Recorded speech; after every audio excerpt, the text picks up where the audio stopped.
Hey everyone, how y'all doing today? It's Crusty Old Crow back with another one of his the tactical perspective toy reviews on the G.I. Joe classified 6-inch series line by Hasbro.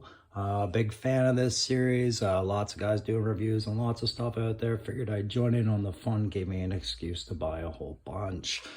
Today we're going to be covering number 13 in the series, the Baroness, with the Cobra COIL. And there you have her right in front of her there. And here goes the box over here. It's number 13 in the series. You got that beautiful art there. And on the side, just a great side. If you're the ones who display the boxes, great picture of the Baroness there. You got the Cobra Island layout on the inside. And the map on the back. I don't spend a whole lot of time talking about the boxes when I'm here to talk about the figure. And the way I go about things is I'm an ex-military vet. That was my career. It's over now, so now I just sit there and put the most practical application to it and judge army looking toys. So that's kind of what I do. I just kind of really focus on whether or not the thing makes tactical sense or not, or whether it's just a really cool creative interest in this. When I first got all this started, I really wasn't big into the idea of collecting Cobra as much as the Joes, but over the time I realized you can't have the one without the other. I was just going to collect the odd G.I. Joe, but once you're in, and sure enough, Baroness was on the list. I've seen a lot of reviews where the guys who have done this have mentioned that it is actually a kind of hard thing to find where they were, and I feel kind of fortunate in that region where I'm at in Ontario right now. Not only was I able to find one, there was an abundance of them, and they were actually on sale at almost half off at like 70. I think they were, it was, yeah, I want to say it was under 40 bucks for a Cobra COIL with Baroness. When the time was, they were on clearance at Toys R Us. So I managed to pick one up. And then I'm going to talk about this later, but I actually realized this is an army builder if you treat it right. And I got another one in a deal that I got from my breaker with Ram. I managed to pick up another one on the real dirt cheap, and I thought about flipping it and selling it, but I actually kept it. So I have two Cobra COILs because I will spend a little bit of time at the end of the video talking about how it is actually at heart an army builder figure set. The way I do my reviews is I run this like a military inspection. I go over the head to the toe details. I talk about whether the sculpt looks good, or, whether there's tactical features that could be unnoticed or unexplained. And if I am able to lend an explanation to that feature, I often do or will.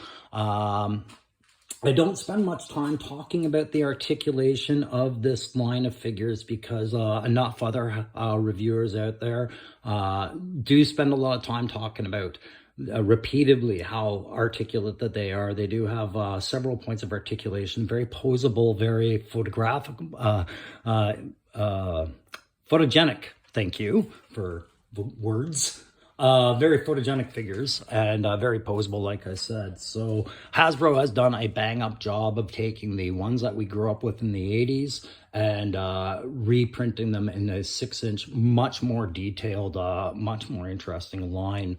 What I did find with this line is where there was figures when I was a kid that I wouldn't pick up because, when you're a kid, you only get so many times where somebody's buying you an action figure, right? So you had to pick them in the order of the guys that were coolest and that you wanted the most.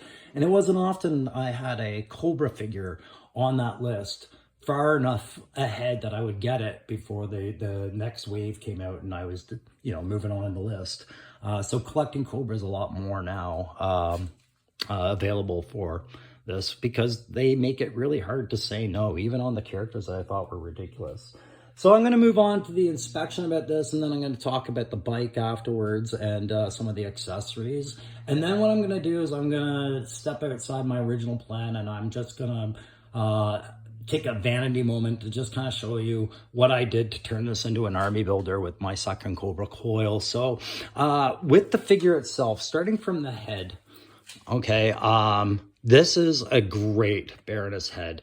The glasses on this don't come off. I thought maybe they did, but they've got the gold trim horn rimmed glasses and the detailed eyes behind it. And it's a very excellent head, really. I've got nothing more really to say or comment. It's a fine head, and I have no tactical issue with her haircut. It does go down the length of the back, but again, she's a Cobra agent. Who knows? Like that, this is an iconic Baroness figurine as far as that goes.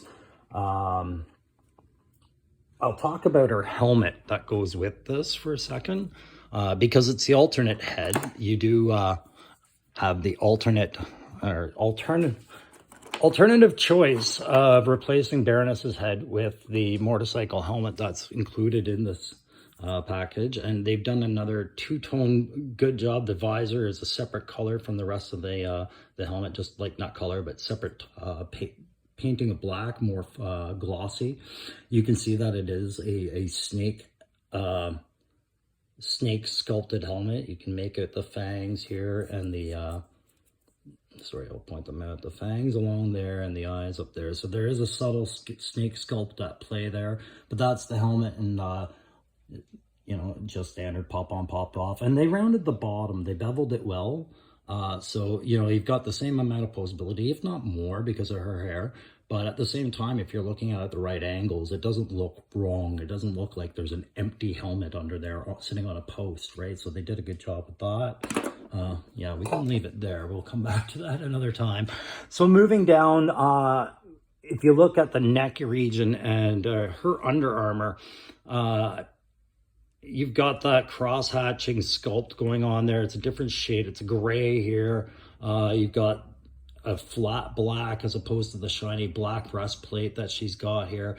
And it's dragon scale armor, which is an interesting and very modern military kind of body armor protection. Is like Kevlar, I guess. I've never seen it in person, but I have heard people at my, you know, in my previous career talking about how cool it would be to have it with, you know, a combination of the dragon scale with body armor. And so they've done that with this sculpt here. Whether this breastplate is it's a very Cobra privilege kind of breastplate. You know, you've got a lot of eccentric design because she is a commander. She would wear a very eccentric one, and that black really allows that beautiful red emblem to just pop out very nicely. Little bit of paint slop in between the crack on this one, but it happens. You can't really notice that unless you're really being critical reviewing. And if you follow it down, it lines up beautifully with her belt, which has another just eye-catching red on black Cobra emblem there. Okay. The one thing I'm torn on is whether I like her with the shoulder pads or not. Like, the one thing I notice about the whole body armor is it really goes well, with the Baroness and what we remember the Baroness to always look like throughout the history of that character. You know, the black body armor, the black body glove suit, etc., and the glasses, right? So it suits that, but it also very much suits a motorcycle-based outfit, right? So she's got the high boots and the shiny plating over the dull mesh body armor and everything like that. So the thing that I'm not sure on is the shoulder pads. So this one is a Cobra shoulder pad. You can see it's the top of the head. I get that. Like, that is Cobra. That you expect that, right? But this one I find with the extra ridge on there, well, it does denote kind of like a better level of protection, perhaps, and everything like that. It does kind of inhibit a bit of mobility with the posability, which, you know, is it a worthwhile trade-off for the figure? Maybe. I think that's just a matter of really opinion. I'm just pointing it out that it does do that, you know, as a review stance. She does wear gauntlets down her arm. One of the things different about this figure, one of the times I'm going to talk about articulation where I wouldn't normally, is she doesn't have the same level of arm swivel that are normal with the other classified line, where it sits somewhere along the bicep to shoulder line or even just above the elbow. Those kind of swivel points. No, this one, it's this one, it's below the elbow, and those gauntlets actually obstruct a bit more of the range of motion of the figure, to the point where, as another reviewer, I think it was Kyle Peterson, or maybe it was Saturday Morning Toy Collector, pointed out, it alters her ability to do the reach behind the back and unholster her weapons. As you can see, her holster Does make sense for a bike rider. She's got them twinned to her back. They are a small weapon. She could have easily had them strapped to her legs and you could justify that, but that was a fine choice. I think maybe the holsters are a bit clunkier than I would prefer, but it is what it is. But the pistols sit in those holsters with the handles out, and you really want to put her hands on those with her arms reaching behind her back, but the range of motion with those gauntlets kind of keep you from doing that. Okay, but her tactical pouchings and her web belt here are excellent. You've got the little pouches on here. You'll notice, like, when I do Joe reviews, I talk about where's that first aid kit, you know, like where's that life-saving thing. With her, she doesn't have one because she'd probably be the most protected, but also it's not the same consideration for a Cobra as it is for an ex-military guy. Like these Cobras, I don't think they're so concerned with first aid. Nonetheless, she does have the twin golden pistols that come with this one and the removable Cobra dagger. Now, I talked about the gauntlets for a second, and I'm going to talk about what purpose they go with. So the dagger's awesome. I have no issues with the dagger. Tactically, doesn't make, you know, it's black. And that's great. Sorry, I'm going to point that out. Tactically, black is great in that the less shine you're giving off, the less detected you are. And here we are in all black, but some of her armor is kind of glossy. So, I mean, the gold emblem kind of ruins all that, but at the same time, it's a great little sculpt. It's a great little feature, and it's very Cobra. It's very Baroness, and you want that. When I mentioned the gauntlets, how they are obstructive, they also are something I stand by she should have. I think they really are good gauntlets. They, again, have that red inset or sculpted it pardon me for not having words today. Red raised Cobra emblem onto that shiny armor plating on either side, and then the straps, and then you can see that, like I said, the way that this pops out, it affects the range of motion. But with twin pistols and twin gauntlets, those gauntlets are her fighting protection, right? She uses those to block punches and kicks, and more importantly, probably a couple of knife edges. And so to me, I think she's another one, being as she's part of that same Crimson Guard ranking level that with Tomax and Zaymont.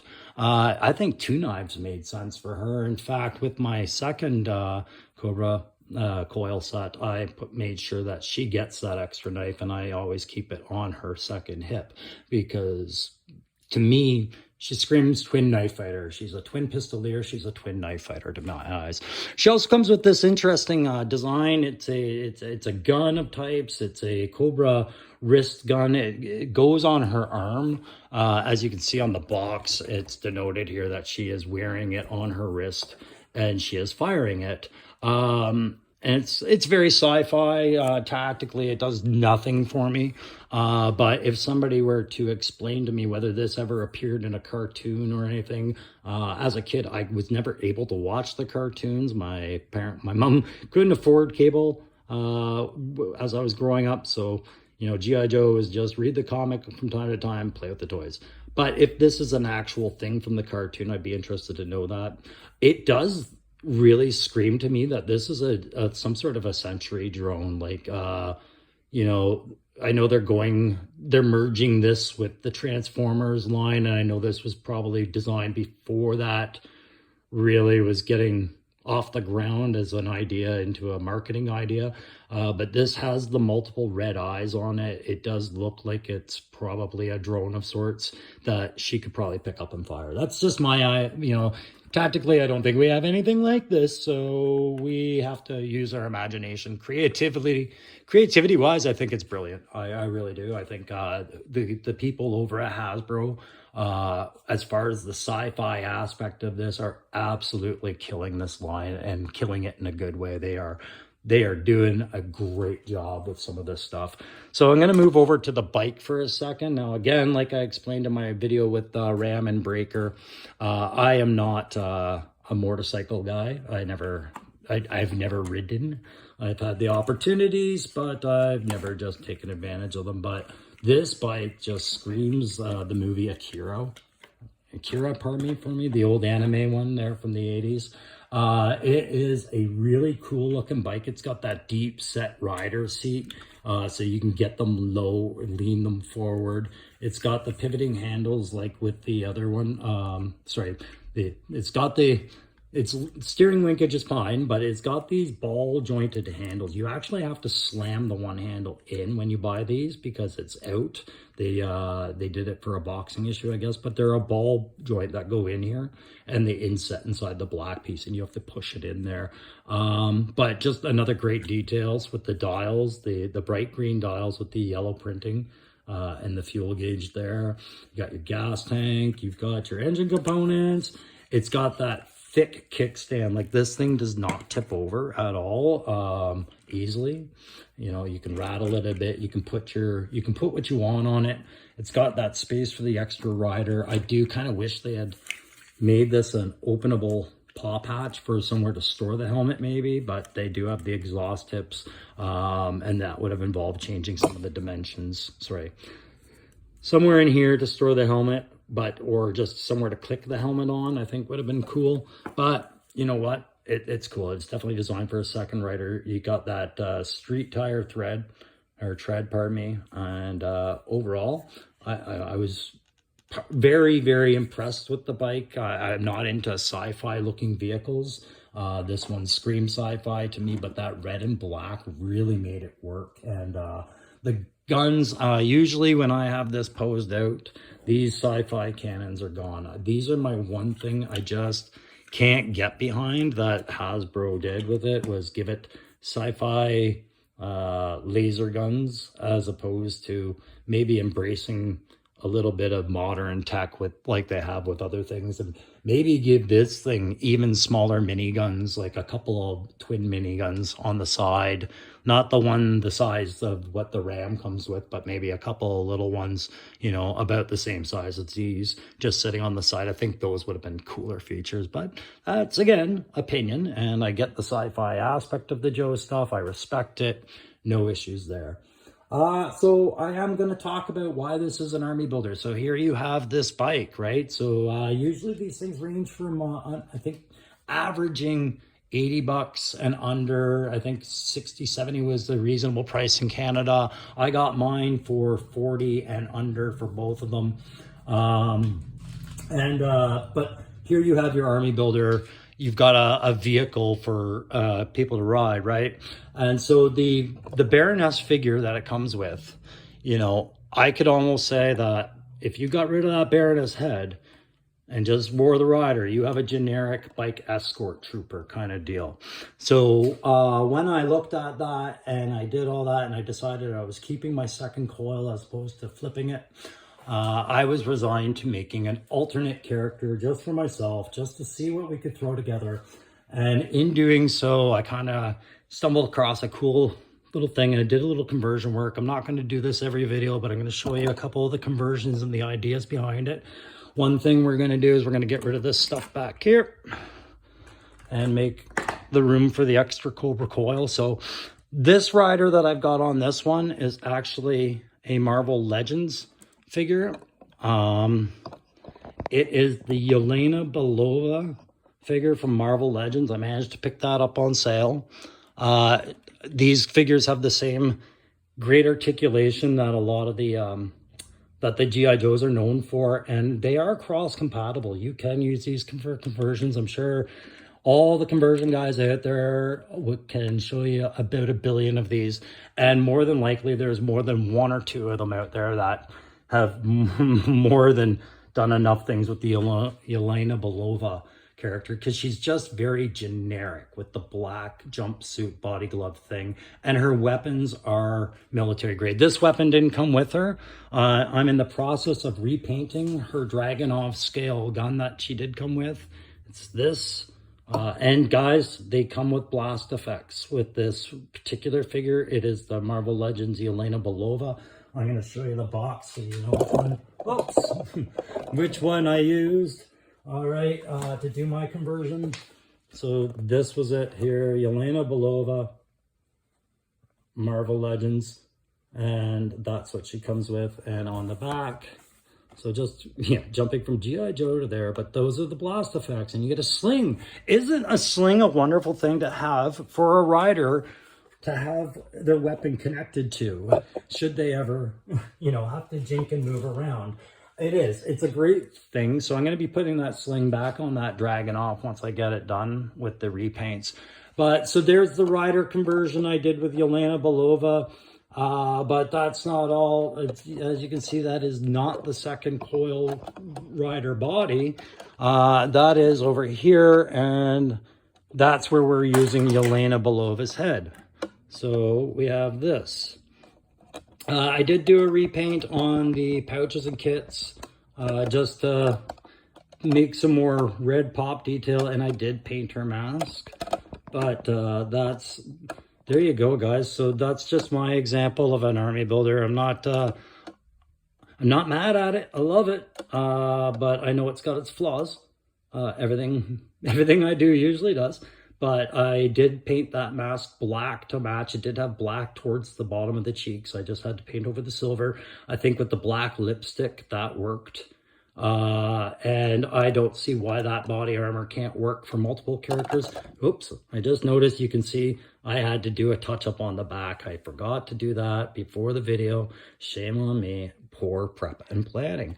But overall, guys, that is why I look at the Cobra COIL with Baroness as an army builder and not just an individual character. Okay, so overall grading at the end of this, I give this an overall grading. Usually it's I go with the playability. I give it a grade. I give it a tactical grade based off what I think makes sense off the thing. I think with good detailing and plugins there or add-ons. And then today I'm also going to give a convertibility grade, because I do think that this one has great potential as an army builder and conversion. And I think there's lots of people that would agree to me as far as its potential.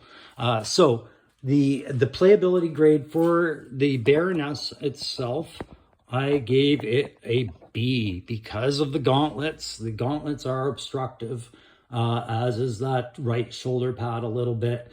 It does limit the rearward range of motion for her pistols, and I think that that should cost it as far as a grading goes.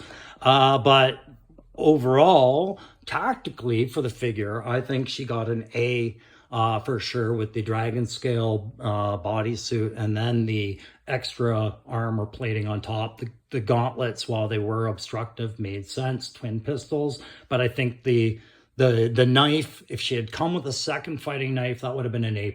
But and that same as that shoulder pad issue, that to me is the difference between an A+ for her. But the bike playability, definitely an A. It's a very solid piece of balanced hardware for your characters to pose on. It looks good under Destro. It would look fine under any Viper or standard army builder type troop. And then the tactical sense, it is a very sci-fi bike, but it does look like it is built for the speed you would expect a strafing bike to look like. It does have that ability to carry a second person on there. It is designed for that. And it does have hardware you can mount on it to defend itself. So I give it a solid A, just based on the creativity and the engineering design principles of the bike. I liked it enough to think that could explain the tactical side of it. And conversion building, guys, yeah, definitely. One of the things I was going to show you, the only thing I did to that bike to convert it, to make two of them justifiable, was I changed the numbering. Okay, the bikes come with a single number. I changed mine to 101 and 201 to justify having multiple bikes. There's the only thing I did for the conversions. And then there's the conversion of the Baroness figure itself with a Marvel Legends Yelena Belova. Guys, so for conversion grading for this kit, for what you're paying for, definitely an A+, I think. Agree, disagree? Hey guys, that's pretty much it for the video. I would love to hear back any feedback you guys have on it. I will do more videos about my conversion work another time, but this one was really more about the Baroness and the Cobra COIL, which, you know, to me, I'm told that other areas are having a hard time getting this figure, and I feel bad for them because out here we had an abundance, and now, you know, not so much, but at the time we were flooded with them. So please, if you like this video, hit like. If you really like this video, subscribe, get the notifications. I'm doing as many of these as I can. I think I'm up to about 30 figures right now, but only 4 or 5 videos at this point. So you can expect more from me, and it won't always just be the reviews. I will talk about, you know, my landscape diet, my landscape bases, or conversion work and things like that later. All right, we'll see you next time, guys. See you.